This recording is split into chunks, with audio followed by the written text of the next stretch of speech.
आत्मज्ञानी गुरु महर्षि भाग 2। वे सूक्ष्म जगत के समर्थक है। यह गुरु की उपस्थिति नहीं है, बल्कि गुरु जो कहते हैं गुरु तत्व वह हमारे पूरे जीवन में प्रतिबिंबित होना चाहिए। यह केवल समाधि, व्यास पूर्णिमा, रामायण माह या किसी उपवास अवधि के दौरान याद रखने वाली चीज नहीं है। यह एक ऐसी चीज है जिसका पालन हमें जन्म से लेकर मृत्यु तक एक दिनचर्या के रूप में करना होता है। तभी मनुष्य में परिवर्तन आएगा। गुरुओं का सपना साकार हो कि लोग अच्छा देखें। हमने गुरुओं को रूपों के स्तर पर ला दिया और उनकी श्रेष्ठता को भी खत्म कर दिया। सभी गुरु हमें वे तरीके बताते हैं जिनसे हम सीख सकते हैं और उस महान स्तर तक पहुंच सकते हैं। जब से गुरुओं की पूजा रूप में की जाने लगी, तब से यह केवल पूजा, हाथ मिलाना और बेड तक ही सीमित रह गई। जानकारी प्राप्त करना आसान है, बस कोई भी किताब पढ़े। हमें गुरुओं को व्यक्तियों के रूप में नहीं, बल्कि उस ज्ञान या आत्मा को ग्रहण करके जानना चाहिए जो इस संपूर्ण ब्रह्मांड में व्याप्त है। गुरुओं को तस्मै कहकर संबोधित किया जाता है, क्योंकि वे ज्ञान के स्वरूप होते हैं। बल्कि जब हम गुरुओं को एक व्यक्ति के रूप में देखने लगेंगे, जैसे उनकी आंखें, नाक, माथा, चेहरा आदि, तो हम कभी भी ज्ञान के योग्य नहीं हो पाएंगे। हम में से प्रत्येक को मन, वचन और कर्म से यह समझना चाहिए कि गुरु कोई व्यक्ति नहीं, बल्कि एक सिद्धांत है। गुरु तत्व सूक्ष्म में कार्य करता है। शिशु और माँ के बीच नाभि की संबंध की तरह हम गुरु तत्व द्वारा ब्रह्मांड से जुड़े हुए हैं। चूंकि हम ब्रह्मांड के नियमों के अनुसार नहीं जी रहे हैं, ब्रह्मांड से हमारा संबंध टूट गया है। एसएमएस ध्यान हमें गुरु तत्व के माध्यम से ब्रह्मांड से फिर से जोड़ता है। जब हम उस गुरु तत्व से विचलित होते हैं, तो हम फिर से ब्रह्मांड के साथ का संबंध अलग हो जाते हैं। यदि ब्रह्मांड हाथ से चला जाए तो कोई उम्मीद कर सकता है कि गुरु हाथ उठा देगा, लेकिन यदि गुरु हाथ से चला जाए तो कोई नहीं रहेगा। तो गुरु का अपमान मत करो। गुरु उन कई लोगों को सुधारने की कोशिश कर रहे हैं जिन पे ब्रह्मांड घुटने टेक दिए और कहा है कि खुद जा सीखो। केवल ब्रह्मांड के प्रति अत्यधिक प्रतिबद्धता के कारण गुरु जन्मों से अर्जित तपोबलम को उपहार के रूप में देते हैं। हम इंसानों ने इसे समझने का सामान्य ज्ञान और गौरव खो दिया है। आखिरकार गुरु शिष्य के सामने घुटने टेक देगा। गुरु कहेंगे, अब तुम जाओ और स्वयं अध्ययन करो।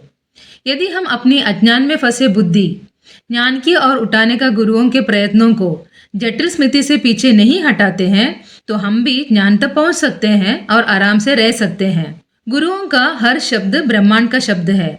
दूसरे शब्दों में, ब्रह्मांड को हमसे जो कुछ भी कहना है वह गुरु के शब्दों के रूप में आता है। फिर अगर हम इसे व्यक्तिगत रूप से लेंगे तो हम हार जाएंगे। गुरु का रूप, वेशभूषा या आवाज महत्वपूर्ण नहीं है, बल्कि उस आवाज से निकलने वाले शब्द महत्वपूर्ण है। क्योंकि एक ऐसे व्यक्ति जो निस्वार्थ भाव से ब्रह्मांड के लिए खड़ा होता है, ब्रह्मांड उनके माध्यम से बोलना शुरू कर देगा। वे ब्रह्मांड द्वारा नियंत्रित होते हैं। कोई अच्छा, बुरा, शांति, संकट, पुण्य, पाप, सुख, दुख, लाभ, हानि नहीं है। सब तो बस पहचान या मान्यता है। दूसरे शब्दों में, गुरु गुणों से परे है, एक स्तर पर खड़े होते हैं। इससे उन्हें आत्मसंतुष्टि या आत्मसुख की अनुभूति होती है। जब हम कहते हैं कि अब व्यक्ति का महत्व नहीं रहा, तो इसका मतलब यह नहीं कि गुरु का आदर और सम्मान के करने की कोई जरूरत नहीं है। हम जीवित गुरु के अलावा समाधि में बैठे गुरु से संवाद करना नहीं जानते। यदि हमारे सामने कोई व्यक्ति ना हो तो हमें यह ज्ञान प्राप्त नहीं हो सकता। प्रत्येक गुरु हमें अपने अनुभव ज्ञान के रूप में देते हैं। किसी के अनुभव की व्याख्या दूसरे द्वारा नहीं की जा सकती।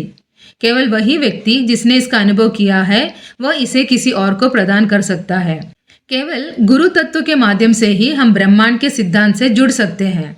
अन्यथा हमें कठिन तपस्या द्वारा आत्मज्ञान प्राप्त करना चाहिए, जिसके लिए कई जन्म लगेंगे। आत्मज्ञान से ही व्यक्ति अपने जन्म जन्मांतर के कर्मों से मुक्त होकर मोक्ष प्राप्त कर सकता है। तब आपको गुरु के महत्व को समझना चाहिए और पूरे सम्मान और श्रद्धा के साथ उनके पास जाना चाहिए। गुरु का एक छोटा सा इशारा भी ब्रह्मांड द्वारा सोख जाएगा।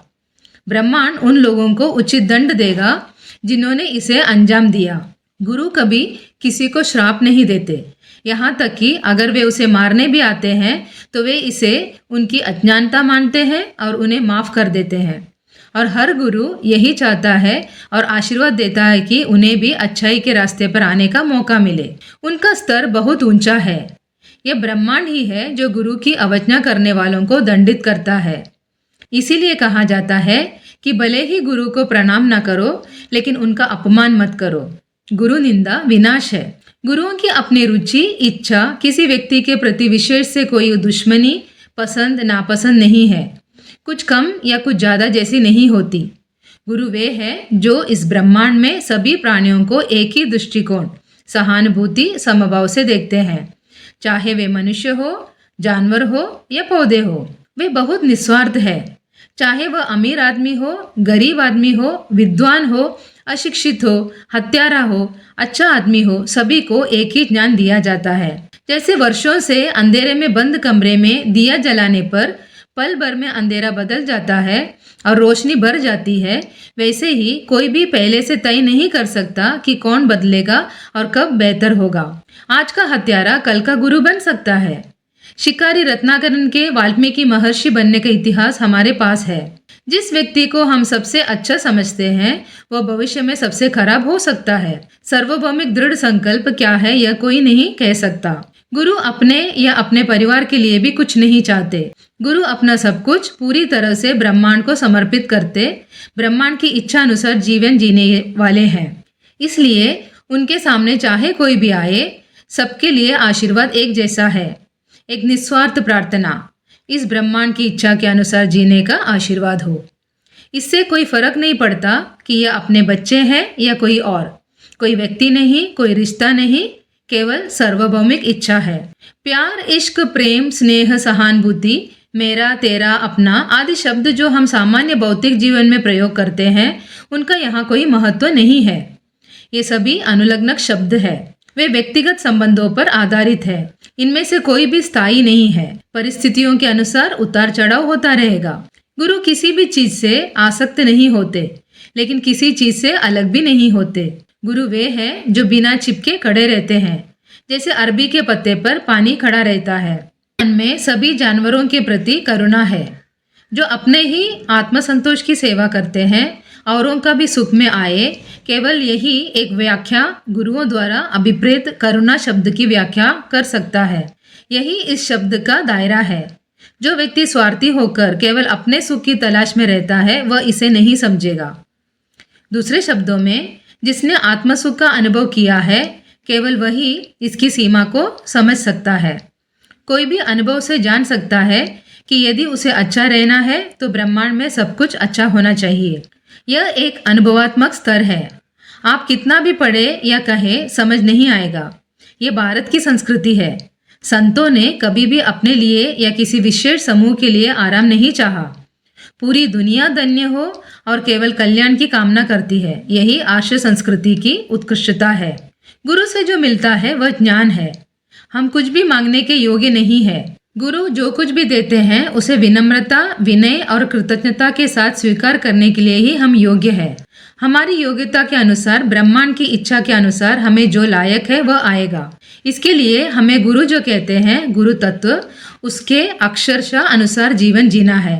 जब हम गुरु तत्व का अभ्यास करते हैं और सार्वभौमिक धर्म के अनुसार रहते हैं, तो हमारे परिवार में बदलाव आते हैं और हम अनुभव से जान सकते हैं कि हमें चाहत की वह प्यार, स्नेह और सहानुभूति मिलती है जो हम अपने माता पिता, पति, पत्नी, भाई बहन, बच्चों आदि से चाहते थे। यानी हम पारिवारिक और भौतिक जीवन में शांतिपूर्ण बदलाव का अनुभव कर सकते हैं। हम में से प्रत्येक जो अनुभव करता है वह हमारे अपने कर्मों का परिणाम है और उस पे हम किसी को दोष देने योग्य नहीं है। इसे स्वयं अनुभव करना पड़ेगा और मोक्ष प्राप्त करना चाहिए। उस मोक्ष तक पहुंचने का रास्ता हमें गुरुओं के माध्यम से मिलता है। कोई भी व्यक्ति उस स्तर तक पहुंच सकता है यदि अपना जीवन गुरु तत्व पर आधारित जिए। हमें यह दृढ़ विश्वास होना चाहिए कि गुरु तत्व हमारे प्रत्येक विचार, शब्द और कर्म में स्थूल नहीं बल्कि सूक्ष्म में कार्य करता है।